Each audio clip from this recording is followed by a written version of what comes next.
नमस्कार दोस्तों, आज का डिक्टेशन प्रतिलेखन संख्या 23। रेडी रहिएगा, 5 सेकेंड बाद आपका डिक्टेशन शुरू हो जाएगा।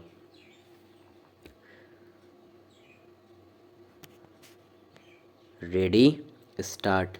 महोदय, जो यह बजट प्रस्तुत हुआ है वह देश का एक ऐसा नया चित्र उपस्थित करता है जो चित्र उम्मीद का है, आशा का है, सफलता का है।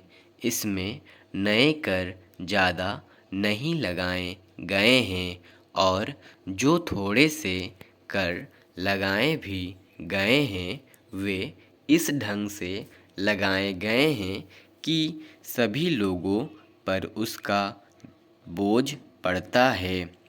इससे भी उनको निराशा हुई है। दूसरी बात जिससे उनको निराशा हुई है यह है कि 1-2 वर्ष देश को लेन देन के मामले में कठिनाई का सामना करना पड़ा था।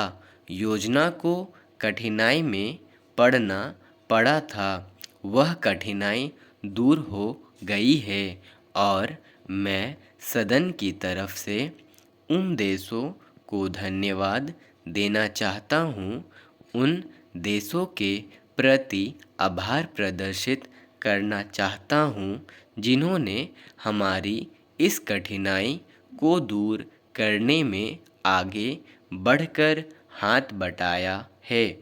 मेरे मित्रों को इससे निराशा हुई है कि विदेशी सहायता बहुत ज़्यादा और तेज़ी से पहुंच रही है और हमारी जो कठिनाई दूर हो गई है इससे उनको परेशानी हुई।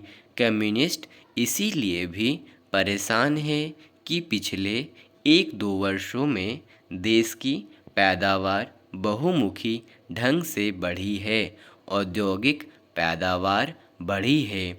यह उनके लिए निराशा का कारण बना है। उनकी निराशा इसलिए भी बढ़ी है कि उनका मालिक, उनका मित्र हमारे देश की सीमा पर जब फौज लेकर खड़ा है और जब देश का खतरा है तो क्यों देश की आर्थिक हालत, क्यों देश की वित्तीय हालत तथा पूरी हालत इतनी अच्छी हुई है और क्यों इतनी अच्छी छवि उभरी है। लेकिन उनकी निराशा हमारी सबसे बड़ी आशा है, उनकी असफलता हमारी सबसे बड़ी सफलता है और मैं समझता हूँ कि उनके भाषण हमारे वित्त मंत्री महोदय के लिए सबसे बड़े बधाई के भाषण है। 2-3 और चीज़ों की ओर मैं आपका ध्यान दिलाना चाहता हूँ। उनके और दूसरे माननीय सदस्यों ने भी आपका ध्यान दिलाया है। हमारी सरकार का ध्यान भी इस ओर गया है, लेकिन मैं समझता हूँ कि उन पर और अधिक ध्यान देने की आवश्यकता है।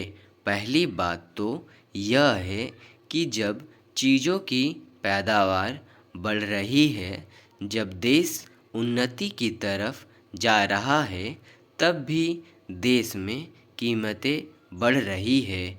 स्टॉप।